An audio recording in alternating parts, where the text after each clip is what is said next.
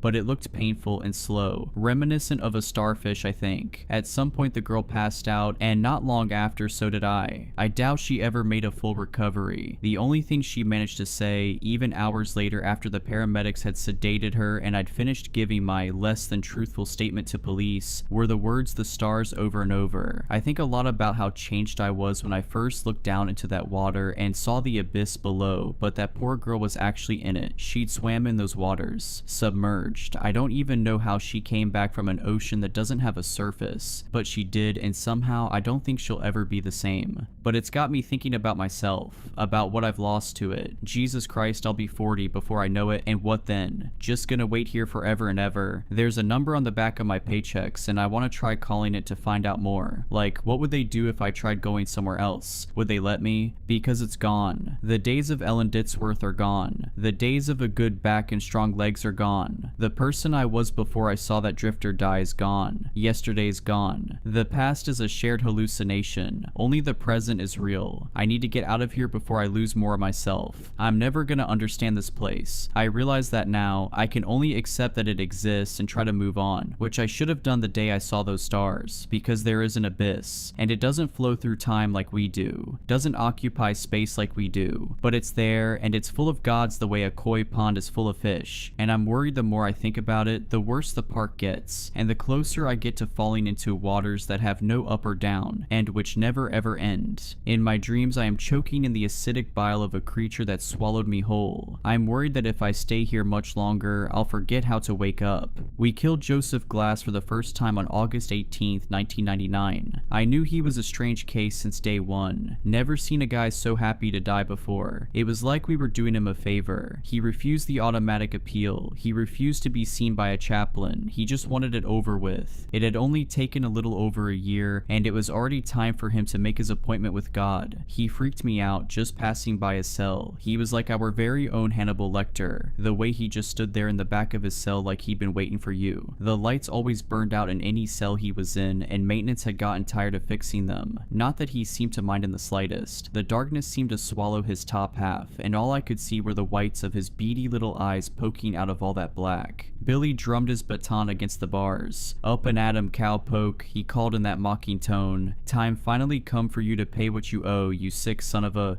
"Billy," Warden Taft silenced him with a word. "If you can't act like a professional, you're going to have to sit this one out." Billy paused and licked his chapped lips. "Nah," he muttered, "this a show I can't miss." Glass seemed to tick Billy off more than any prisoner before him. He liked him to at least pretend to feel sorry for what they've done, or act scared of what's coming to him. This one didn't even have the common decency to shed a tear. He was as stone-faced as a statue, even while being marched to the chair. Billy liked to joke sometimes that we ought to take the guy out back with some car batteries and really put the fear of God into him, get him to cut out that stoic act. I think he was only half joking. After what this guy did to those girls, well, Billy has a daughter, so I guess it struck a chord. We all watched him fry. The warden, his closest men, the thin-faced man representing the commissioner of corrections, the prison physician, the families of those poor girls. It couldn't have gone more by the book. Only oddity I'd noticed at the time was that the stench of death never quite left the clothes I'd worn that day. And then the next morning we came into work to see the whites of those beady little eyes staring at us from the darkness again. "Good morning, sirs," he said, just as he did every morning in that airy, hoarse little voice. I'll admit it, I dropped everything I was carrying, stumbled back, stammered like a confused child. Hell, I almost screamed. You're supposed to be..."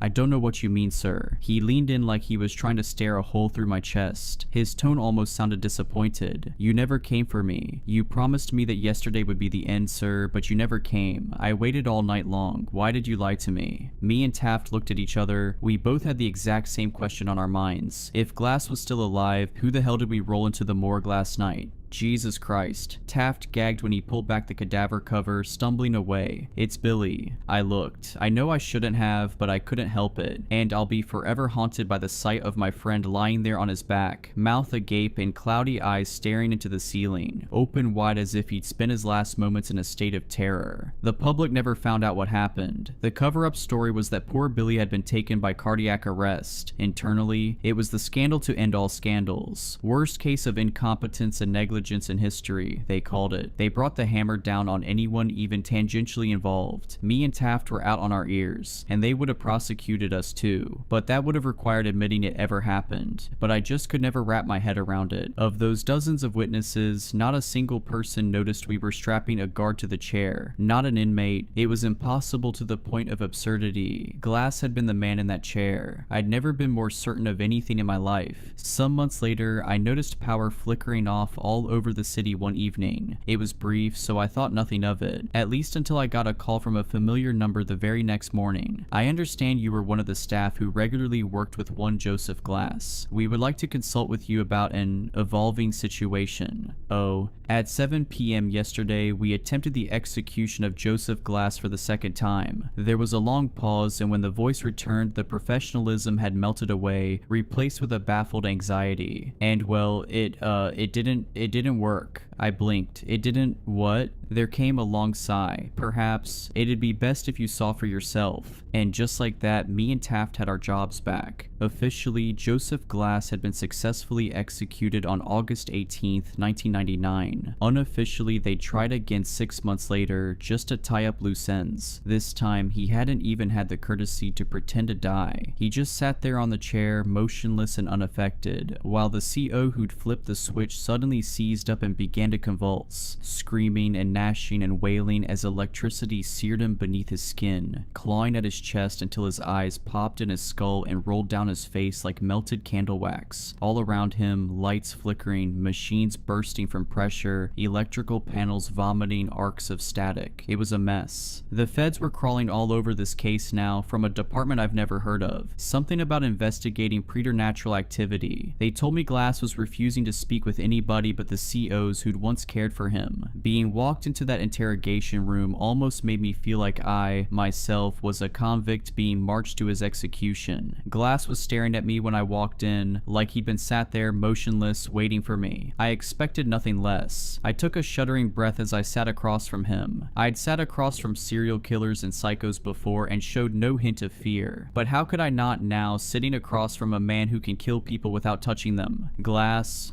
Officer Mendez. His tone betrayed no emotion. I had thought you'd abandon me. I winced. Number no, Glass. I'd just been temporarily relieved. It's good to see you again. Would you like a glass of water? I offered it to him. He didn't even look at it. His eyes just bored into mine, relentless. I'm here to ask you a few questions. Silence. Okay, Glass, I need to know how you killed Billy and Kramer. I didn't, he replied. It did. The thing standing behind you, I didn't bother to turn around. I had enough experience with prisoners trying to trick me into looking the other way while they pulled off some half-baked escape plan. Glass, please, let's take this seriously, I replied. I've always treated you with respect, haven't I? You've never had any problems with me. Actually, I do. I have a problem with all of you.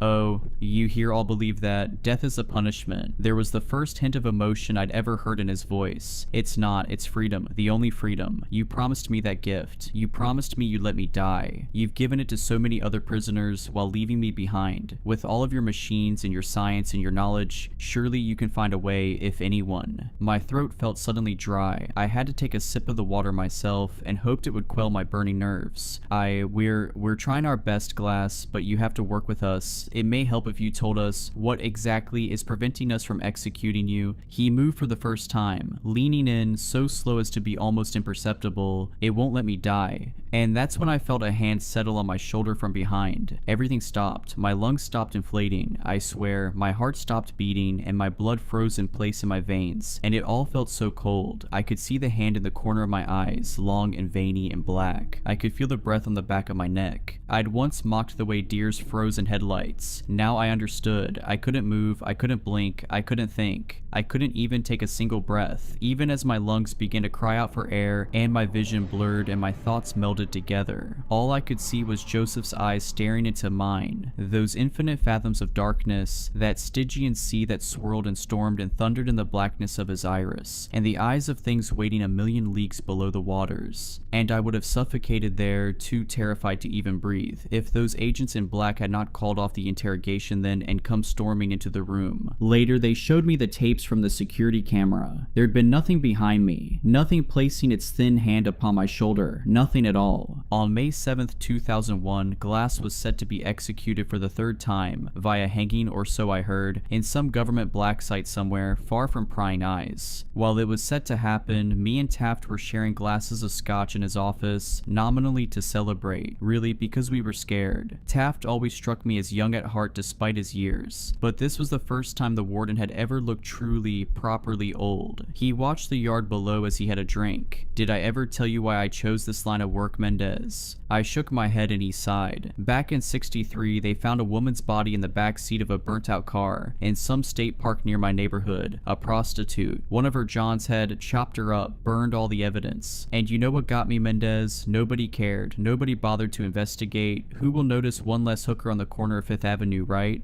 It didn't sit right with me. The way I see it, Mendez, every life matters. Even the ones we try and cast aside. Everybody's got people who love them and childhood memories and all that. Everybody deserves justice, no matter who they were. He set down his glass and looked me in the eyes. So I joined the force, got the case reopened, found the guy, and I watched him fry, and I like to imagine she was there watching too as he burned. There was a tense moment, and then a chuckle. Of course, after that bullet to the hip in '71, I couldn't walk the beat anymore, but I've been just as happy here. Watching justice be served, it makes me feel like there's some kind of karmic order to the world. Good deeds and bad deeds get repaid in kind. It was clear there was something lurking beneath his words, some unspoken thesis. Eventually, with old, wrinkled, tired eyes, he said it. I've thought about it, and if Glass doesn't die tonight, I'm finally going to retire, Mendez, he confessed. After what he did to those girls, what kind of order can there be in a world where a monster like that is just beyond justice? I was shocked. Warden Taft always struck me as an unmoving fixture. What would we do without him? He'll die, sir, I promised. It'll work this time, it has to. But he seemed deeply uncertain. With one last shuddering drink, he leaned forward. His eyes. He stared at my expression as if desperate for me to understand, for me to know. Those things in his eyes. Haven't you seen them? And at that moment, Taft was yanked up out of his chair. It was so sudden, so inexplicable, I could barely register what I was witnessing. Some unseen force lifted him 2 or 3 feet above the ground, dangling him there. He choked, coughed, and sputtered, desperate to gasp down air which would not come, and clawed at something around his neck which I could not see. He was hanging, I realized, and with wide, horrified eyes, the same as Billy's had been, he silently begged me for help. I sprang from my chair and wrapped my arms around his dangling legs. At first, I tried to pull him down to the floor, but I realized it was only tightening the invisible noose around his neck. Then I tried lifting him as high as I could, which gave him some relief, but not much. Tears rolled down his face as it swelled and turned blue, and even though I could not see the noose, I could see the bruised purple skin where it had squeezed around his neck. All the while, I screamed myself hoarse. Help, somebody please, Jesus Christ, we need help in here. But nobody came, and all of a sudden, some unseen force seemed to sweep my feet out from under me. I dropped like a bag of bricks, but I was so startled I maintained my grip around the warden's legs. I fell and yanked him down with me, and his body suddenly jolted with a sickening crack. It took me a while to manage the courage to look up at him. His neck had been stretched far too long, and his head was bent to the side at almost a 90-degree angle, eyes wide, round and bloated tongue hanging from dry lips. And then whatever force had suspended him disappeared, and his body fell upon me while I screamed and screamed. I came bursting from his office to find my coworkers casually chatting and working just outside. Somehow, despite all my screaming and begging while Taft was dying, none of them had heard a thing. I took a page from Taft. I wanted out. We were dealing with something unholy here, something whose tendrils could reach any distance, and my life, who knows, maybe even my soul, was at hazard. But the agents in the sharp suits made one thing clear. If I refused to cooperate, well, I would make the perfect scapegoat for the murder of Warden Taft. I was marched into the interrogation room to find a Joseph Glass that had abandoned all pretense of humanity. His eyes had darkened to a pure black, or perhaps he had no eyes at all, only windows into some place of outer darkness. I was shaking like a leaf as I sat in front of him, feeling more like a prisoner than he was. Mr. Glass. No reply. I shuddered, trying to focus on my little piece of paper to distract myself from the blackness of his eyes. I have some questions I'm supposed to ask you. Is that okay? Silence. I take a deep breath. How old are you, Glass? I thought it was just one of those basic questions. Conversation starters, really. I couldn't have prepared myself for his answer. I am old, child. His voice was nothing like I remembered. It was deep and low and rumbling, like there were multiple people speaking in unison, and all were equally ancient. Older than you could possibly know. Older than this nation, and older even than the empire that once bore it. I had to fight the basic animal instinct to flee. Focus on the questions, I thought. Why did you do what you did to those girls? Just so I could feel something again, he whispered. Anything. Did you not feel the slightest bit of guilt, remorse? You ask that of me. Me, who has watched empires rise and fall. He almost sounded amused. Does time feel remorse? For time has killed far more than I. But mankind is like the Hydra. All I've killed will be replaced by essentially identical stock and in greater numbers. And then they will die and be replaced. And so the cycle will continue forever.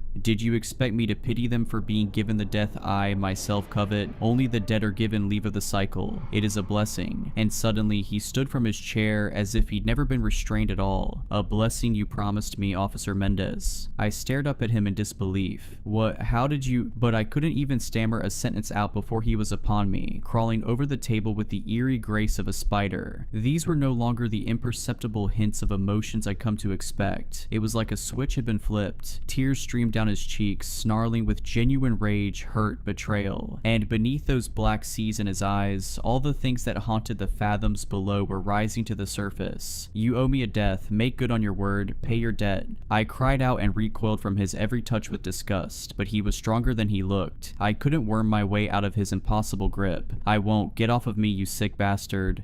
Do it. Pay me what you owe. It was like 1,000 different voices screaming in my ear. Straining and weeping, I locked my hands around his neck and pressed my thumbs against his throat, trying to strangle him, but instead I could just feel that grip upon my own neck, squeezing the life out of myself as my lungs burned for air. Yet I kept pressing harder and harder, as if hoping I might somehow break through whatever unholy force was protecting him. And then those terrible hands grasped my shoulders again, and I was paralyzed by a terror that could be called nothing but ancient and primal. Like the thing standing behind me was the same force that had kept my ancestors huddled terrified in their caves 100,000 years ago, and every one of those voices was crying out to me through my very blood, and it pulled me from my chair, threw me as though I were weightless, and the next thing I knew, I was waking up in the infirmary. Once more, none of this was captured on the security camera. In the footage, I just enter the room and have a seat with strange, almost robotic movements, and then the both of us just sit there staring at each other without speaking, without moving, without blinking, for an hour. After this, Joseph Glass entered a catatonic state, and from then on refused to converse with even me. Now that my usefulness had ended, the agents discarded me like yesterday's trash. Don't even seem to care if I tell anybody. Who would believe me? I thought I'd gotten lucky, that my nightmare was over. I couldn't have been more wrong. Go sorting through any public records, and you won't find a single mention of the name Joseph Glass. They've squirreled him away in that off-the-books black site and scrubbed away every other trace of him. I'd say he'd been unpersoned, if indeed he could ever be called a person at all, but they're still trying every execution method in the book. I don't know quite why. Maybe it's for research. I'm sure the US military would love to find the secret to making its men as unkillable as Glass. And besides, they're not the ones who have to deal with the consequences. On June 3rd, 2005, they tried a firing squad. I know this because me and my wife were out on our second honeymoon, slow dancing by the lake at night to our favorite song, when I felt a wetness against my chest. I looked down to see her eyes as gray and dull as foggy glass, and her chest shredded to Swiss cheese by rounds that made no sound. On December 23rd, 2012, they tried lethal injection. That was the day they found my son's car wrapped around a tree, and baffled coroners discovered that he was dead before the accident even occurred, his bloodstream polluted with pavulon and potassium chloride. It's been years since I've isolated myself from everyone I knew, hermiting away in this cabin out in the middle of nowhere, and yet the stench of death still follows me. Just a couple years ago, I found a news report mentioning my nephew. Apparently he'd been found completely exsanguinated, his veins emptied utterly despite no signs of a struggle. God knows what kind of arcane methods of execution they're trying by now. He's not gonna let me walk away from this, not while I still owe him a debt, but I've been doing some research too. Research into those untold legions of things I witnessed staring up from that blackened sea in Glass's eyes. I've learned things men were not meant to know, practiced rites, assembled tools, ingredients, and I think I know where they're keeping him. Even though they blindfolded me, I counted the second between every turn on our way to the black site, and I've since spent weeks watching the place, cataloging every entry point. Maybe I'm slipping into madness, or maybe I've truly found the way to put an end to the horror, to finally give this monster the justice that Taft would have wanted for him. Joseph Glass had been right about one single thing. I have to pay what I owe, even if it kills me. Justin and I had been together for 10 years, married for 6. I'd been with him for my whole adult life. We'd been dating since I was 17 and he was 18. I always thought he was my soulmate, the man I wanted to grow old with. Turns out I was wrong. I was devastated when I found out. Yes, Justin had been staying out later than usual, and his explanations were usually flimsy at best. I'm not stupid. I had my suspicions, but I think I just really didn't want to come to terms with the fact that my husband was seeing another woman. Honestly, I might have gone years without discovering the truth, but Justin got sloppy. Welcome home, honey. Fun night out with the guys after work again?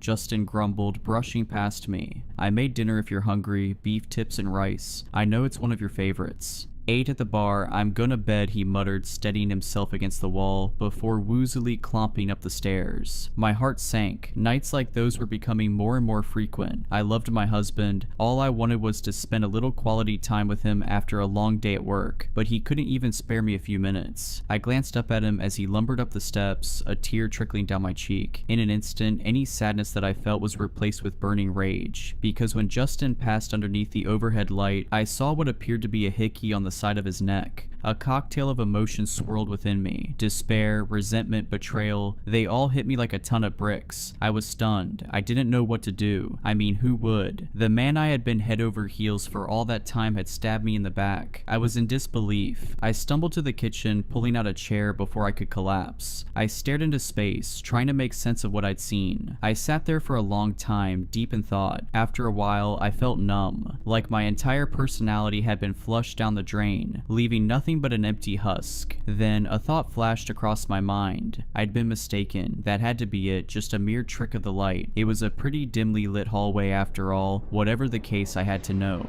I tiptoed upstairs, abandoning my dinner. I crept up to our room as quiet as a church mouse before lightly pushing open the bedroom door. Justin was fast asleep. I didn't waste any time. I rushed across the room, careful to avoid any squeaky floorboards, and I inspected Justin's neck. His snores grew louder as I approached. He always was a heavy sleeper. I cursed when I got a closer look. Justin was sleeping on his side, and I was not going to try to roll him over. I glanced around, searching for anything that might provide concrete evidence. My eyes fell to the bedside table. Bingo. I snatched Justin's phone from his charger. I held my breath as I pressed his meaty thumb onto the screen to unlock it. I grinned, feeling a rush of exhilaration as I achieved my goal. What, huh? I froze. Justin groggily opened his eyes a sliver as my hand hovered over him. My blood turned to ice, and I prayed with all my might that my husband would just go back to sleep. To my immense shock, my prayers were answered. Justin mumbled incoherently under his breath before grabbing a fistful of covers and nodding off. I'd escaped by the skin of my teeth. I had to be more careful. The first thing I did was check Justin's texts. I immediately saw a woman's name I didn't recognize. My heart shattered when I read the messages. Hey baby, last night was incredible. See you again after work today.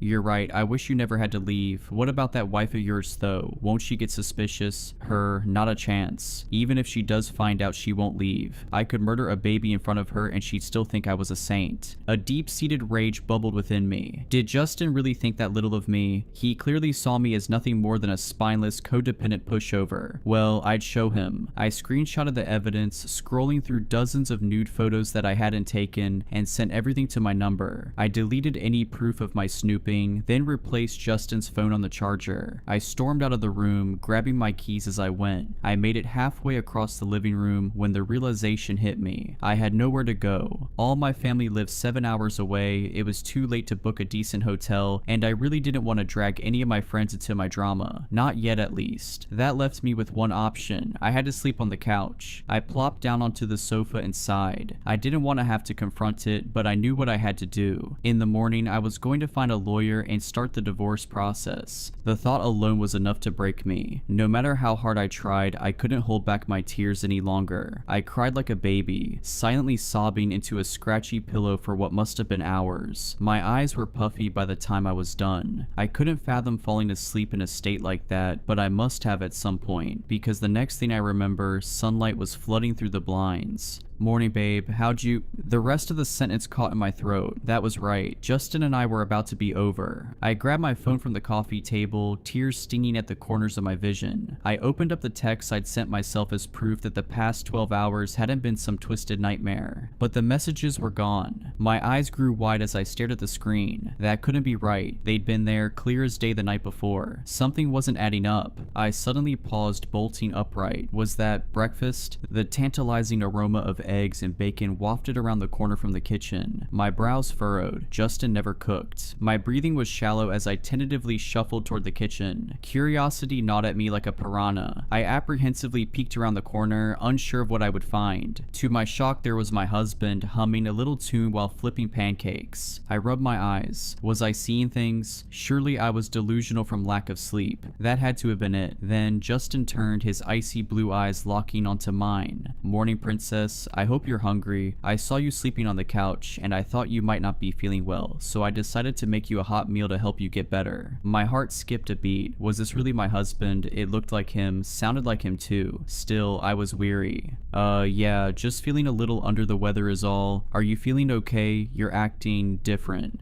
Never been better. Honestly, I think I've really turned a new leaf, he said, placing a steaming plate before me. The old Justin is kaput. From now on, I swear, I'm going to be the best husband I can be. Our gazes connected and I searched his expression for answers. He seemed genuine. If this was an act, it was a good one. Thanks, babe. That really makes me happy to hear. Justin beamed at me, the warmth of his smile seeping into my heart. It had been years since he looked at me like that. Well, get used to it, because I'm keeping my word. I love you, Lydia. I wanted to be suspicious. I wanted to remain silent. I wanted to keep my guard up. But how could I? All I needed was love and attention, and I was finally getting it. For the first time in a long time, it felt like my husband actually cared. I love you too, Justin, I muttered before digging into my meal.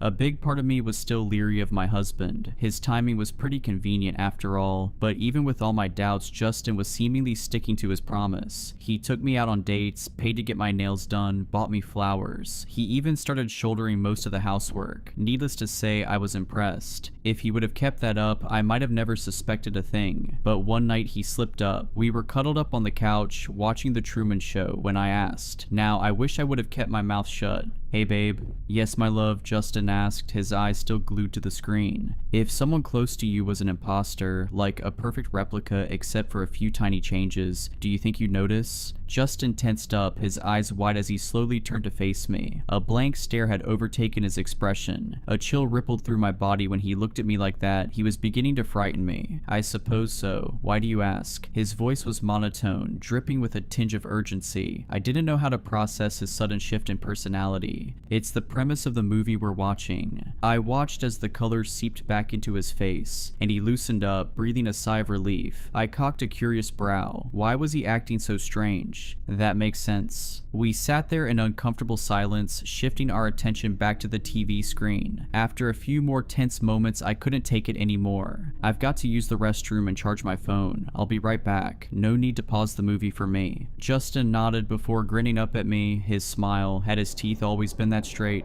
Okay, baby girl, hurry back. Wouldn't want your spot to get cold. Yeah, sure thing. I practically bolted up the stairs, locking myself in our room. I slumped against the door, trying to steady my palpitating heart. What was going on? Was it just me, or was that some seriously freaky behavior? Either way, I needed a second to calm down. I had my eyes shut, focusing on my breathing when I heard it. My phone was buzzing from inside my pocket. I hurriedly retrieved it, glancing at the screen. Unknown number. I normally don't answer calls from strangers, but something compelled me. Maybe it was intuition, or perhaps I just wanted someone to talk to other than my husband. In the end, I accepted the call. Hello? Lydia Atkins speaking. Look, this is gonna sound crazy, but I need you to hear what I have to say.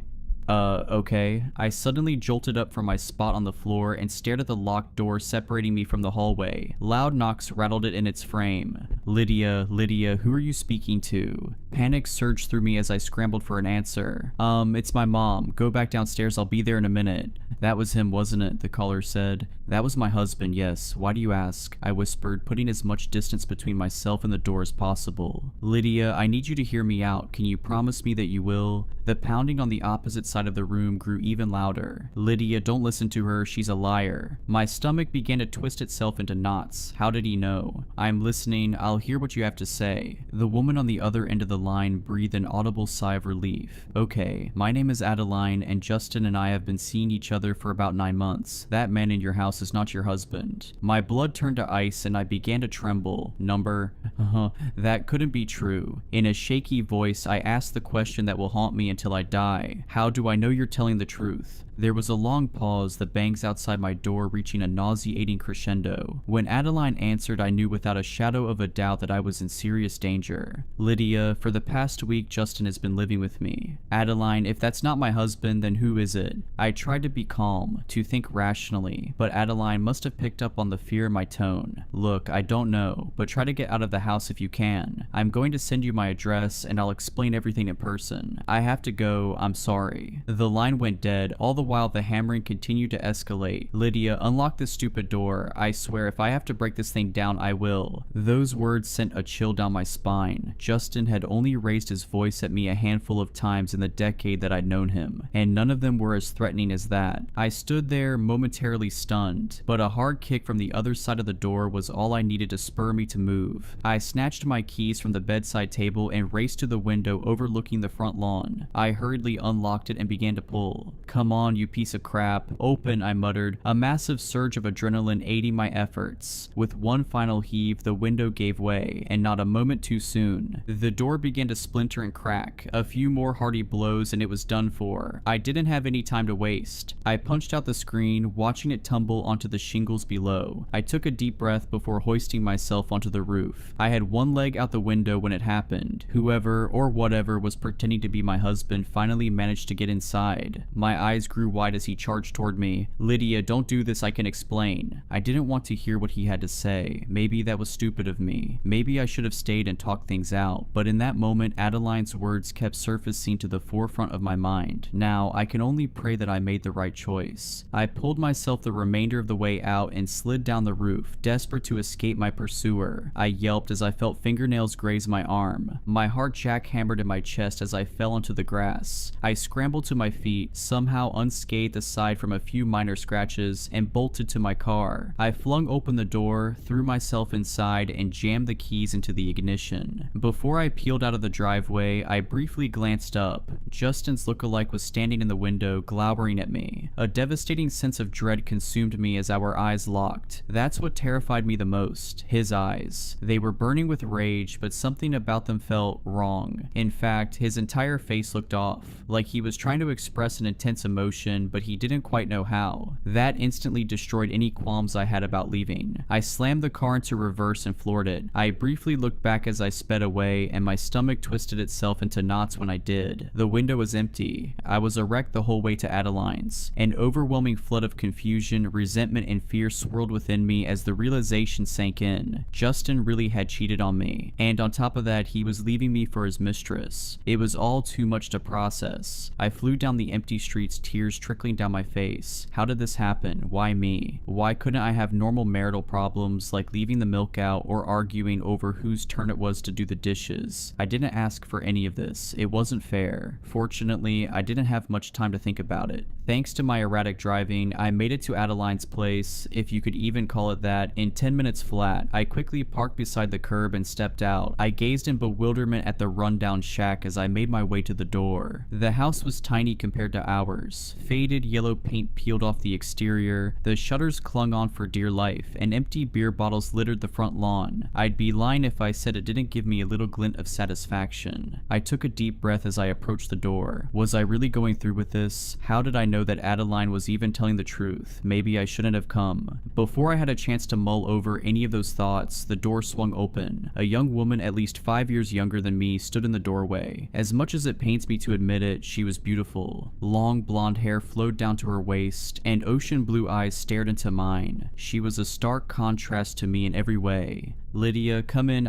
smack. I slapped Adeline hard across the face, leaving an angry red imprint on her cheek. "Sorry, knee-jerk reaction." She nodded, staring down at her feet. "No, I deserve that. Come in, we've got a lot to talk about." I obliged, following her lead. The inside of the home wasn't much better than the outside. Empty takeout containers were strewn about the floor. The carpet was stained with God knows what, and the whole place smelled like cigarette smoke. It took everything in me not to throw up. Adeline rushed to the couch, brushing away some stale potato chips from one of the cushions. "Sorry about the mess. You can have a seat if you want." One glance at that food-crusted sofa, and I instantly knew my answer. Thanks, but I think I'll stand." "If you say so," Adeline shrugged, claiming the spot for herself. "I guess I've got some explaining to do, huh?"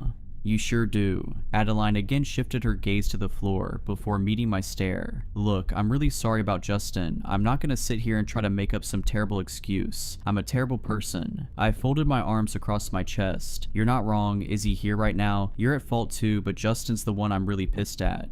No, he's at the bar. He said he had some drinking to do. Lydia, I really am sorry. I know I can't make it up to you, but I held up my hand to stop her. As much as I'd love to berate you and listen to you suck up to me the whole night, that's not why I came. I've got bigger problems to worry about. How did you know about whatever took Justin's place? Adeline bit her lip, twirling a few strands of hair between her fingers. So tonight I went with Justin to get some of his things from y'all's house. He said you usually took a bath around that time, so he was just going to get in and get out before you noticed. But that thing, whatever it is, it met him at the door before he could go inside. I saw them arguing, then Justin walked back to the truck, pale as a ghost. He dropped me back off here without a single word. After I saw that, I knew I had to warn you. I made Justin give me your number, and I called you right when I got home. I nodded, soaking in her revelation. That makes sense. I was wondering how you got my info, but I still have so many questions. What is this thing, and how did it manage to replace my husband? I mean, it's even got the same truck as he does. How is that possible? Adeline pursed her lips. I don't know. I wish I had more answers for you. But Lydia, you have to listen to me. Whatever we're dealing with, I don't think it has good intentions. Watch this. It'll prove that I'm telling the truth, she said, pulling up a video on her phone. I leaned in to get a better look. The video was of Justin. He was standing on our front porch talking to himself. I could tell right away that the one facing the camera was the fake. It was too perfect. All its features were too smooth. I couldn't believe I hadn't noticed it before. The longer I watched, the more uneasy I felt. As the conversation progressed, I could tell that the real Justin was getting heated. There was no audio, but I could see him getting visibly more angry, even with his back turned. Until it happened. The imposter's face began to twist and contort in unnatural ways. It was as if someone was molding clay with an invisible hand. And that's where the video ended. The sight of it disturbed me on a primal level. My stomach churned and my head began to spin. I seriously thought I was going to be sick. That's why I had to tell you, I couldn't just sit by and let that monster hurt ye. A loud pounding against the front door cut Adeline off. Lydia,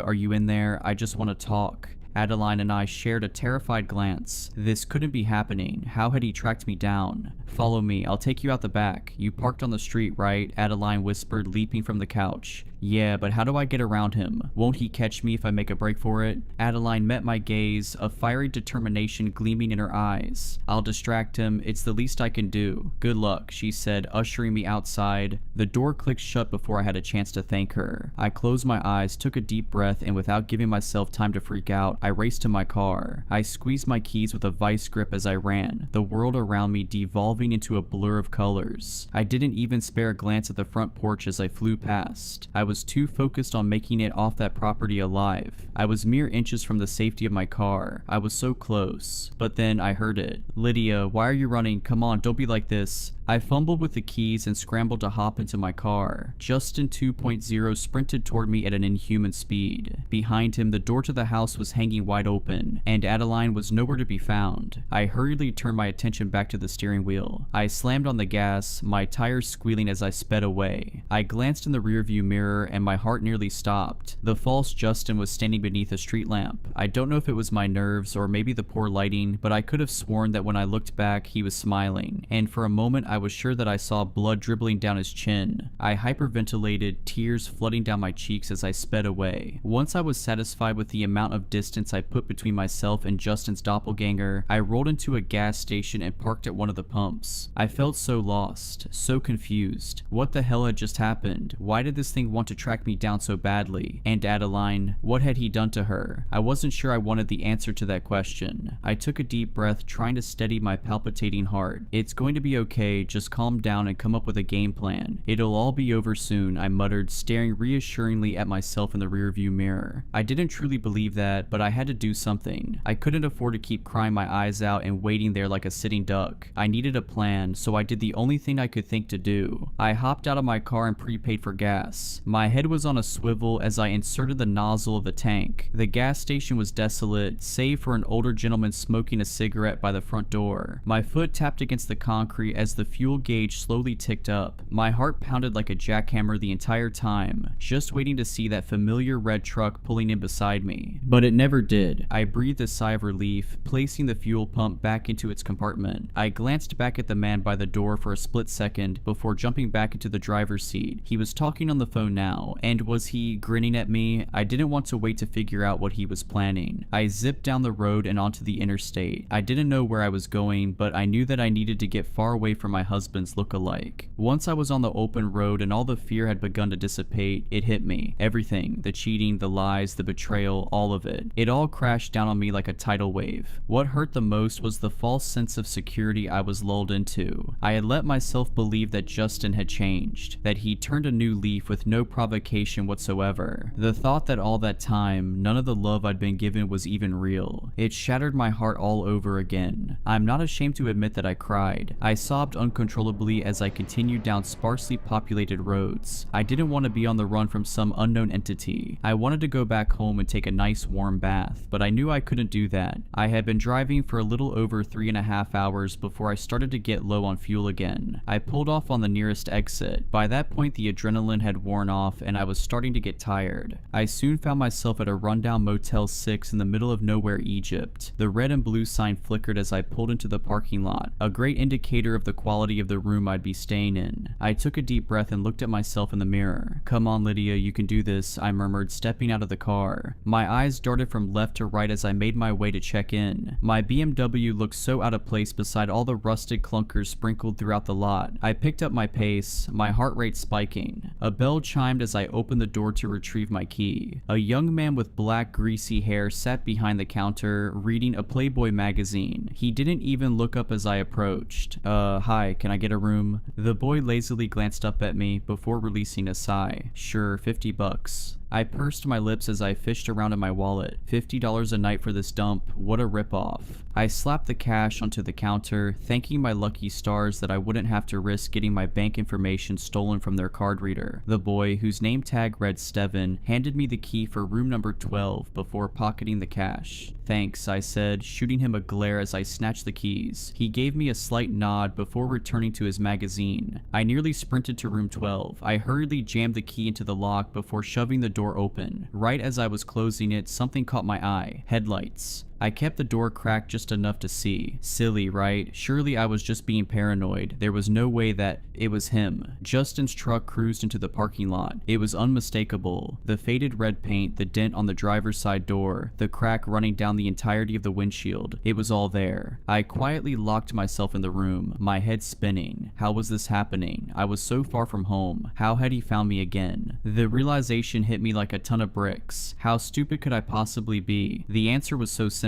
I pulled out my phone and there it was. Justin and I were sharing our locations. With everything that had happened, I hadn't even thought to turn it off. I knew it was too late, but I turned off location services anyway. I felt nauseous as I placed my phone back in my pocket. How accurate was that thing? Did the doppelganger know what room I was in? Morbid curiosity got the best of me. I had to know. With a shaky hand, I brushed back the blinds to my window. The second I did, tears began to trickle down my cheeks, and my blood turned to ice. He was outside. Justin's impersonator was standing directly outside my window. His eyes were wide and manic. The grin he wore looked off, like it was too big for his face. I couldn't move. I was paralyzed with fear. The fake Justin walked up to the glass and paused for just a moment. The silence was so deafening that the only audible noise was the blood pumping in my ears. And then he moved. His tongue lolled out of his mouth and he slapped it against the glass with a wet thump. He dragged it upward, those inhuman eyes never breaking contact with mine.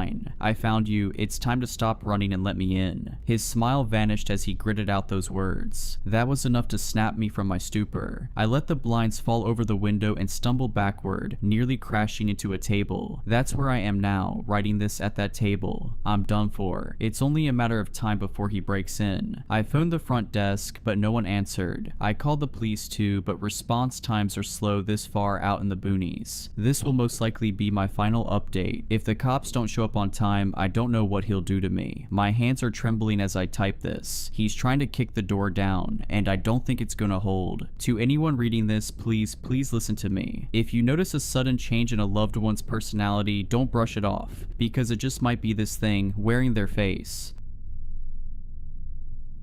At first, I thought it was fun. We lived in an RV. It was like an endless vacation. One week we were in LA, the next we were in Salt Lake City. We didn't know much about our lives before this. We knew we were born in Portland and that we could never stop moving. We always knew we were a special family. I just guess we didn't know how special we were. My parents tried so hard to have kids and almost lost hope. That's why my twin sister and I were so special to them. They're little miracles. It was annoying, but at least we knew we meant something to them. Amelia and I were fairly close as far as siblings go. We were kind of each other's only friends since we were homeschooled. We felt pretty isolated. We never set up camp anywhere fun. No KOA campgrounds with ice cream shops and swimming pools. Always driving off-road and living deep in the woods. I guess it was peaceful in a way, but anyone who grew up near the woods understand it's not something you mess with. The first time I really personally realized something was up was just before our 7th birthday, when we were staying in a place in BC called Kamloops. We weren't supposed to sneak out or leave mom and dad's sight, but at the time, we were mischievous 6-year-olds with a huge unexplored forest in front of us. What do you expect? We waited until they fell asleep for the night and snuck out of the RV through the window, which was easy because the window was just a sheet of plastic held together by a zipper, and we set off with nothing but a crappy lantern to illuminate the path in front of us. It wasn't long before we saw something strange, a glow, not from our lantern, it was coming from in front of us. It didn't take long for us to see who or what was in front of us. It was a lady holding a small homemade torch, but she didn't look much like a lady. Her hair was matted and fallen out in some places, her skin was almost blue and looked rotted. Her teeth were yellow and a few were missing, and I thought you could even see part of her jaw. She was wearing a dirty hospital gown. I didn't know where the nearest hospital was, but it had to be pretty far, because the last time I remember driving anywhere with a paved road had to be 3 hours before we set up our camp here. Amelia and I were frozen in fear, and for the first time since we had mutually decided affection towards siblings was lame, I reached for her hand. That thing reached out its bony arm to us. It moaned something almost indecipherable, like muh-buh-buh. That was enough to snap me out of it, and I sprinted away, dragging Amelia behind me.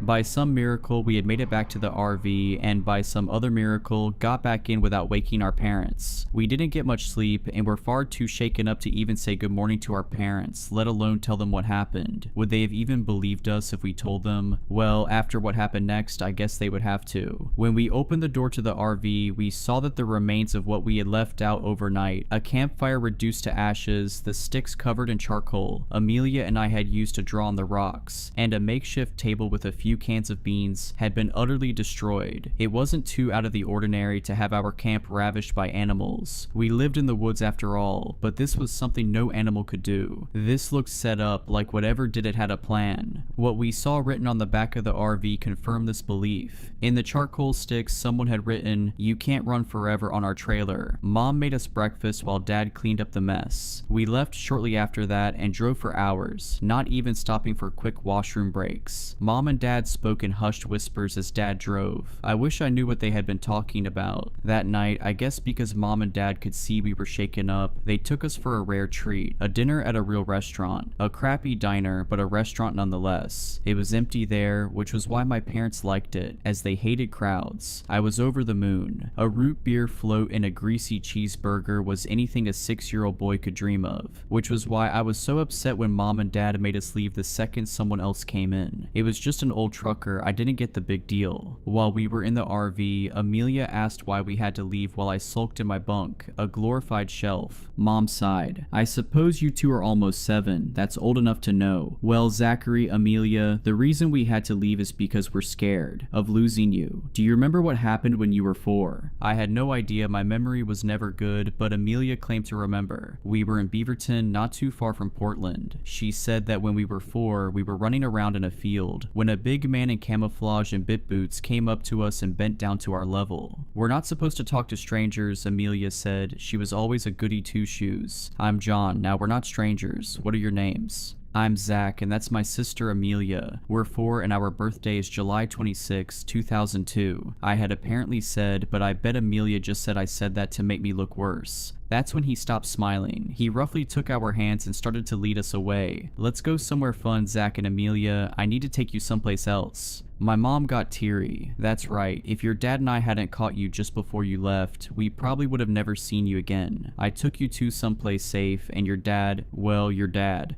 "I shot that guy in the leg, hope he had fun crawling back to his house," he said coldly. Amelia and I shot each other glances. "Okay, Daddy, I'm gonna go to sleep now," she said, climbing over me to get to her bunk. That night we stopped somewhere for the night. I forgot where, probably near the interior of BC or maybe Alberta. I looked out the little plastic window and I saw her. I saw that lady again. She was staring at me and Amelia in our bunk beds, reaching out for us with that same long, bony hand. I rolled over and tried to sleep, but couldn't, knowing she was there. Life continued on like that for a while. Anywhere we'd stop, she'd be there. Washington, there she was. Nevada, you bet yourself. Montana, better believe it. Amelia and I didn't really explore much anymore, partially because we were getting older and gradually showing less interest in that sort of thing, but partially because that experience in Kamloops traumatized us both. That didn't stop the lady from trying to get us. Sometimes we'd catch a glimpse of her on the highway as we drove by. Sometimes she'd appear right where the fire of our campsite stopped illuminating, so we could barely see her. On the rare occasion we went into public to get supplies or food, I could have sworn I caught a glimpse of her in the crowd. Whenever she was around, I always heard that cry of hers. After a while, she stopped scaring me. Well, as much. Everything finally made sense. The day before Amelia and I turned 14, Mom and Dad had left the RV and gave us two a rare couple hours of freedom as they gathered things for our birthday. We weren't parked ridiculously far from civilization, but I'd say a good hour's worth of walking. We weren't that scared. We had lived in the woods long enough to know as long as you didn't bother the forest, it wouldn't bother you, and the lady in the hospital gown was honestly more of an annoyance than anything else. I'd even go so far to say we had almost forgotten about her. I was reading and Amelia was rummaging around the RV for food. I was getting immersed in my book when Amelia shouted out, "Zach, come check this out." I rolled my eyes. What could it be? We had lived in this tiny RV for almost 14 years. I knew it like the back of my hand. There was absolutely no nook or cranny I didn't know about. Oh, I guess I was wrong. There, under the driver's seat cushion Amelia had pulled out, for some reason, was a box. It was small and a bit squished from all the years of my dad's butt sitting on it, but we could still tell what it was. Amelia excitedly reached to open it. Inside were papers. "Forget about it, Amelia. It's probably just boring documents for work," I said, but the look of confusion to horror on my sister's face was enough to change my mind. They were documents, but not for work. Birth documents, for us. But the stated parents weren't ours. I was apparently Zachary Jr., but nobody in my family was named Zachary. I looked at the father's name, Zachary. The mother was someone named Emily. Maybe we were adopted, I suggested. Amelia reached in and pulled out another sheet of paper. She shook her head and held out the next one for me with a shaky hand. "Infants missing from Portland Hospital. July 27th, 2002. Twins, Zachary Christopher Clark Jotter and Amelia Emily Clark. Ongoing search. Anyone with information is to report it to the police immediately. Clark, Christopher, those weren't our names. Our last name was Brown, and our parents certainly weren't Zachary and Emily. They were Ginny and Kevin. I had a feeling things were going to get worse. I was right, as Amelia pulled out the third and second to last paper. Portland mother of two murdered in hospital. Emily Clark, 27, had recently given birth to twins, now missing, when she was smothered to death in her own hospital bed. Police drawing of suspects. We looked at the police drawing. It was obviously not a complete match, but they were basically the only other two faces we had seen our entire lives. Mom and Dad. CCTV footage shows the two suspects leaving the hospital through a back door with the two infants. Search is ongoing. If spotted, do not approach these individuals. Alert the authorities immediately. We were silent as Amelia shakily grabbed the last piece of paper. This was from 2006. We were 4. After an Oregon man allegedly spotted the missing kids and was attacked by the perpetrators, a glimpse of hope is seen in this 4-year-long cold case. Father and husband of the victims, Zachary Clark, shares this message. "To my babies, and I have no idea where you two are, but I will never let go of hope that one day I will see your beautiful faces again. You may not even know who I am, but that doesn't change anything. Until we meet again, Daddy loves you." We couldn't even say anything. What do you even say to that? We just stood in silence for a while. Then we heard a banging on the RV. We jumped and looked outside. It was the lady in the hospital gown, closer than ever. We could see her bluish gray skin. We could see her hazel eyes. They kind of looked like Amelia's. She moaned, reaching out for us again. I looked down to the newspaper clipping. It had a picture of the victim on it. I held it up to the window where she was staring at us. My baby, all this time. She had just wanted her babies. Amelia stepped out of the RV. I was scared at first, but this day couldn't get any crazier, so I followed. Mama, she asked, tears in her eyes. Bye, she said, reaching her bony hand out once again, but she didn't run. She let her touch her face as she gently rubbed her hand across her cheek. She did the same to me, but then pointed in the direction of the nearest town. Go, she said. Go? Why? Amelia asked. Dad, our mother croaked. Dad, Zachary Sr. Was he still alive after all this time? We have 2 hours until Mom and Dad. Amelia cut herself off. They get back. Let's go. Quick. Although we really didn't have any idea how to get to the town, we somehow knew. Like someone was guiding us. We busted into the sheriff's office, probably looking awful. First came the questioning, then the DNA testing, then they looked for our parents. Then they arrested my parents. Then the news stories and the interviews. Then we were flown out in a plane, my first plane ever, to Portland, to meet our dad. We were quite the story. They called my parents the wretches of the woods. They thought of them as evil witches who stole us and hid us deep in the woods. I guess they were right in a way. It was weird seeing them behind bars, serving life sentences, because after all, they raised us for nearly 14 years. But that's where they'll stay. No running, no hiding. There's nowhere to hide in a cell. He burst into tears when he saw us. We didn't. It was weird. He was my dad and all, but was he? I mean, I guess I met him when I was like a few hours old, but I just couldn't connect to him. It took a while, but we slowly got used to our new lives. In a house with a bed and our own rooms, not running from everything or living in the woods. It was peaceful, although most of the time I ended up sneaking into Amelia's room because after all this time I still couldn't be alone. One time I got a knock on our window. We both woke up and saw the lady in the hospital gown outside, but she looked happier, less rotten, like she was complete again. Mama, I asked, could she stay, and I could live with the family I craved. Like she read my mind, she shook her head. I have to go, my babies, she said, reaching her hand out to us through the window as she slowly disappeared into the night. We never saw her again after that, but we always knew she was watching us. But this time we wouldn't run. If you enjoyed these stories, please consider subscribing and liking this video. Let me know your thoughts of these stories in the comments below. I frequently talk to my viewers there. But anyways, I hope you were creeped out. Just kidding. Stay safe.